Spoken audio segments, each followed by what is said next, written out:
ఈరోజు మనం తెలుసుకుందాము సౌందర్యలహరిలోని 11వ శ్లోకము మరియు దాని వివరణ.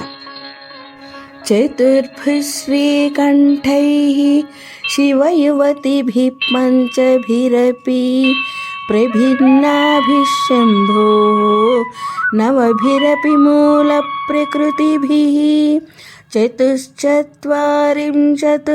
వసుదళకళాశ్రుత్రివలయ త్రిరేఖాభిः సార్ధం తవ శరణకోణాః పరిణతాః.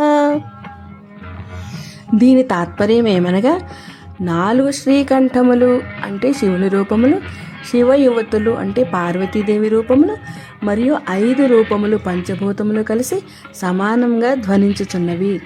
7 సరస్వతీ రూపములు విమలమైన వర్ణములతో అంటే శబ్దములతో సర్వం ఈ విశ్వానికి విజయమును సాధించుచున్నది అని అర్థము. దీని వివరణ ఏమనగా, ఈ శ్లోకంలో శ్రీ ఆదిశంకరాచార్యులు శివశక్తి సమన్వయము మరియు సరస్వతీదేవి యొక్క విశ్వ విజయాన్ని వర్ణిస్తున్నారు.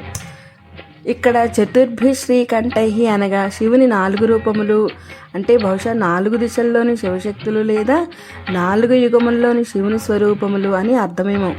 మరియు శివ యువతిభి అనగా పార్వతీదేవి యొక్క రూపములు కలిసి ఒక సమన్వయ ధ్వనిని సృష్టిస్తాయట. పంచభిరపి అనగా 5 భూతములు అంటే మీకు తెలుసు కదా, భూమి, నీరు, అగ్ని, వాయువు, ఆకాశము కూడా ఈ ధ్వనిలో సమానంగా పాల్గొంటాయట.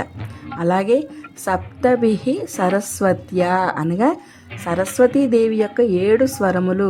మీకు తెలియందేముంది, సప్తస్వరములు సరిగమపదని లేదా 7 వర్ణములు విమలమైన శబ్ద రూపములు ద్వారా విశ్వమంతా విజయాన్ని సాధిస్తుందట.